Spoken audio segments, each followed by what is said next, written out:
ప్రభైన యేసుక్రీస్తు వారి నామంలో వాయిస్ ఆఫ్ ట్రూ గాడ్ అనే మా యూట్యూబ్ ఛానల్ వీక్షిస్తున్న ప్రియులందరికీ వందనములు సమర్పిస్తున్నామండి. ప్రియులు తమ్ముడు చినరాజు గారు చేసిన ఒక వీడియో కొంతమంది సోదరులు నాకు నిన్నటి దినాన పంపటం జరిగింది.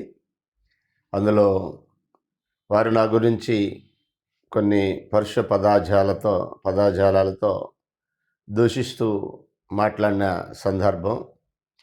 ఇలాగ మిమ్మల్ని అంటున్నాడండి అని కొంతమంది సోదరులు ఆ వీడియో నాకు పంపటం జరిగింది. సరే, వారు మాట్లాడారని నేను మాట్లాడకూడదు. ఎందుకంటే వారి గురించి నాకు తెలుసు. వారు ఎక్కడ పుట్టారో, ఎలాంటి పరిస్థితుల్లో పుట్టారో, అతనికి సంబంధించినటువంటి వివరాలు, తర్వాత అలాంటి వారు వారి గ్రామంలో ఇంకెందరున్నారో, ఇలాంటి విషయాలన్నీ గతంలో కొంతమంది నా దృష్టికి తెచ్చి సోదరులు చినరాజు గారిని హేళన చేస్తూ మాట్లాడినప్పుడు తప్పు, అలా మాట్లాడకూడదు. ఒకవేళ దేవుడు అతన్ని అలా పుట్టించినట్లయితే అది దేవుని సృష్టే, కానీ అతని తప్పేం కాదు కదా అని నేను వారిని మందలించడం జరిగింది. వ్యక్తిగత విషయాలు మనం మాట్లాడుకుంటూ వెళ్తే ప్రతి ఒక్కరిలో ఏదో ఒక లోపం ఉంటుంది, లేదంటే ప్రతి ఒక్కరిలో ఏదో ఒక మనకు నచ్చిన కార్యక్రమాలు ఉంటాయి. కాబట్టి వాటిని పక్కన పెట్టి నేను మాట్లాడిన విషయం ఒకటే. సోదరులు దేవదానం గారు యేసుక్రీస్తు దేవుణ్ణి ఆరాధిస్తున్నాడని చెప్పినటువంటి విషయాన్ని వ్యతిరేకిస్తూ తమ్ముడు పెట్టిన పోస్టును బట్టి నేను స్పందించాను. ఆ పోస్టులో దేవదానం గారిని గురించి ఏదో మాట్లాడటం కాదు, యేసుప్రభు వారు దేవుణ్ణి ఆరాధిస్తున్నాడు ప్రధాన యాజకుడిగా ఎప్పటికీ అనే విషయాన్ని నేను నమ్ముతున్నాను. అది బైబిల్ ప్రకారము నేను రుజువు చేయగలను. కాబట్టి దాన్ని నేను మాట్లాడటం జరిగింది.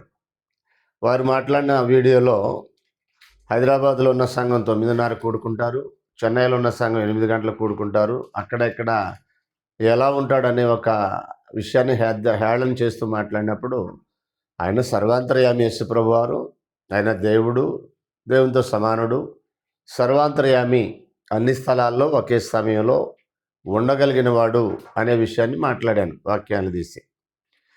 అయితే వారు పెట్టిన పోస్టుకి నేను ఆలస్యంగా స్పందిస్తున్నాను. కారణం ఏంటంటే, నేను ఉత్తరాంధ్ర, విజయనగరం, శ్రీకాకుళం, అలాగే ఒరిస్సా రాష్ట్రాల్లో వారం రోజుల నుంచి మీటింగుల పని మీద బిజీగా ఉండటం వల్ల చేయలేకపోయాము.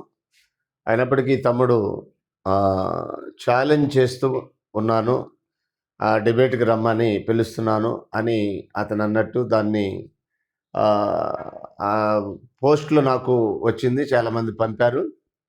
అయితే గతంలోనే నేను ప్రేమతో కూర్చోబెట్టి తమ్ముడు చినరాజు గారితో విజయవాడలో మా స్థానిక సంఘం కూడే ప్లేస్లో మేము మాట్లాడటం జరిగింది. అలాగే వారు గుంటూరులో కూడే ప్లేస్కి నన్ను ఒకసారి పిలిచినప్పుడు నేను కూడా అక్కడికి వెళ్ళి నేనేం నమ్ముతున్నాను తనతో అక్కడ ఉన్నటువంటి కొంతమంది సోదరులతో పంచుకోవటం కూడా జరిగింది. వారిలో కొంతమంది తెలుసు ఇది జరిగింది. ఆల్రెడీ చర్చ అనేది జరిగింది. ప్రస్తుతం ఆ డిబేట్లు చేసేంత టైం కూడా నాకు లేదు. నాకున్నటువంటి కొద్దిపాటి జీవితానికి సంబంధించి కొంత బిజీ షెడ్యూల్ ఉండటం వల్ల అలాంటి పరిస్థితిలో లేను. చర్చలు చేసి డిబేట్లు చేసేంత టైం లేదు. అయినప్పటికీ క్రీస్తు సంఘానికి ఉపయోగపడుతుందంటే, లేదా దైవనామం అన్యజనుల మధ్య దూషించబడదు అంటే, ఎవరైనా కాస్త వాక్యం ఎరిగిన వ్యక్తుల మధ్య ఏదైనా ఒక స్థలాన్ని మీరే నిర్ణయించి ఒక డేట్ ఒక వారం రోజుల ముందు నాకు చెప్పగలిగితే, ఆ డేట్ నేను కూడా అవైలబుల్గా చేసుకోవడానికి నేను కూడా ఆ డేట్ ఏ డేట్ ఇది మంచిది అనేది చెప్తాను. నాకైతే చినరాజు గారితో మరలా చర్చలు చేయాలనే ఆలోచన అయితే లేదు. వారు ఎక్కడ విభేదిస్తున్నారో చాలామందిని టార్గెట్ చేసి మాట్లాడారు ఆయన.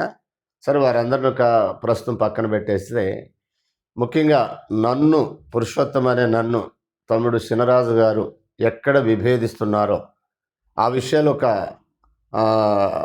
ఆర్డర్లో రాయమనండి. నిజంగా నేను నమ్మేదేంటో చెప్తాను, వారు నమ్మేదేంటో క్లియర్గా చెప్పమని. దాన్ని బట్టి డిబేట్లో ఒక అగ్రిమెంట్ రాసుకొని ఒక డేట్ టైం ఫిక్స్ చేసుకొని, తప్పకుండా అది క్రీస్తు సంఘానికి ఉపయోగపడుద్దానంటే, ఎవరికైనా వినేవారికి ప్రయోజనం ఉందని మీకు అనిపిస్తే, ఎవరైనా కండక్ట్ చేస్తే నేను వచ్చి మాట్లాడటానికి సిద్ధంగా ఉన్నాను. ఇది ఛాలెంజ్ అయితే కాదు. నేను తమ్ముడు చినరాజు గారితో ఛాలెంజ్ చేయట్లేదు. ప్రేమపూర్వకమైనటువంటి చర్చలకి నేను సిద్ధంగా ఉన్నానని తెలియజేస్తున్నాను.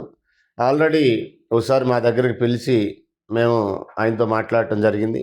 మరోసారి వారు మమ్మల్ని పిలిచినప్పుడు మేము కూడా గుంటూరు వెళ్ళి వారితో మాట్లాడటం జరిగింది. సో, ఇలాంటి ఆల్రెడీ జరిగినాయి గనక మరలా చర్చ అంటే ఏ విషయం మీద చర్చ చేయాలి? దాన్ని ఎలా చేయాలి? జనరల్‌గా చర్చలంటే పరస్పర భిన్నాభిప్రాయాల మీద జరుగుతాయి. ఏకాభిప్రాయం మీద చర్చ జరగదు. సోదరులు చినరాజు గారికి నాకు మధ్య భిన్నాభిప్రాయాల మీద చర్చలు జరగాల్సిన అవసరం లేదు. భిన్నాభిప్రాయాల మీద చర్చలు జరగాలి. ఏకాభిప్రాయాల మీద చర్చలు అవసరం లేదు. సరే, నాతో ఎక్కడ విభేదిస్తున్నారో, ఎక్కడైతే ఏకాభిప్రాయం లేదో ఆ విషయాన్ని తెలియచేయమనండి.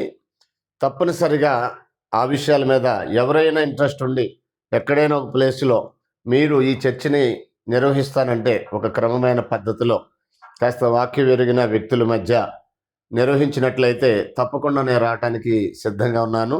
తమ్ముడు చినరాజు గారి ద్వారా నేను నష్టపోయేదేమీ లేదు, అవమానపరిచేదేమీ లేదు.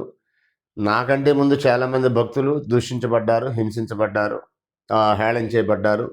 కాబట్టి కొంతమంది సోదరులు మిమ్మల్ని ఇలాగంటుంటే మేము బాధపడదామండి అని అంటే నేను చెప్పింది అదే. కాబట్టి తమ్ముడు ఎంత మాట్లాడినా నేనైతే అతన్ని దూషించి మాట్లాడటం అనేది జరగదు. అతనే కాదు, ఎవరిని దూషించాల్సిన అవసరం మనకు లేదు. ఒకసారి ఒక విషయాన్ని చెప్పి ముగిస్తాను. అపోస్తుడైనటువంటి పౌలు, మిగిలినటువంటి అపోస్తులు అనేక ప్రాంతాలకు వెళ్ళారు. వెళ్ళినప్పుడు విషయాన్ని పక్కన పెట్టి డైవర్ట్ చేసి వీరు ధర్మశాస్త్రానికి, మోషేకి విరోధంగా మాట్లాడుతున్నారని వేరే టాపిక్లోకి ప్రజల్ని తిప్పే ప్రయత్నం ఆనాటి మత నాయకులు చేశారు. స్టెఫను గారు మాట్లాడుతున్నప్పుడు కూడా అలాగే చేశారు. వాస్తవానికి స్టెఫను ఏమెరిగాడో, పరిశుద్ధాత్మ ఏమి బయలుపరిచాడో దానిని వారి మధ్య పంచుకున్నాడు. కానీ వారేమో మోషేకి, దేవునికి వ్యతిరేకంగా ఇతను మాట్లాడుతున్నాడని ఒక అబద్ధ సాక్షుల్ని క్రియేట్ చేసినట్టుగా అపోస్తలుల కార్యము 6వ అధ్యాయం 7వ అధ్యాయం అని చదివినప్పుడు అర్థమవుతుంది. కాబట్టి సబ్జెక్ట్ లేకపోతే ఇలా వ్యక్తిగత దోషణలకు దిగుతారు. సబ్జెక్టే ఉన్నట్లయితే ఏ టాపిక్ పర్టికులర్ టాపిక్ మీద మాట్లాడదాం. వ్యక్తిగత దోషణలు అక్కర్లేదు. మీరేమెరిగారో బైబిల్ నుంచి అది మాట్లాడండి, నేనేమెరిగానో బైబిల్ నుంచి అదే మాట్లాడతాను. మీకు అర్థమై మార్పు చెందితే ఓకే, నాకు అర్థమై నేను మార్పు చెందితే ఓకే, లేదా విన్నవారికి అర్థమై వారు మార్పు చెందితే ఓకే. ఇలా ప్రేమపూర్వకమైన చర్చలు చేస్తానికి నేను సిద్ధంగా ఉన్నానని మరొకసారి తెలియజేస్తూ ముగిస్తున్నాను. అందరూ కూడా వందనములు.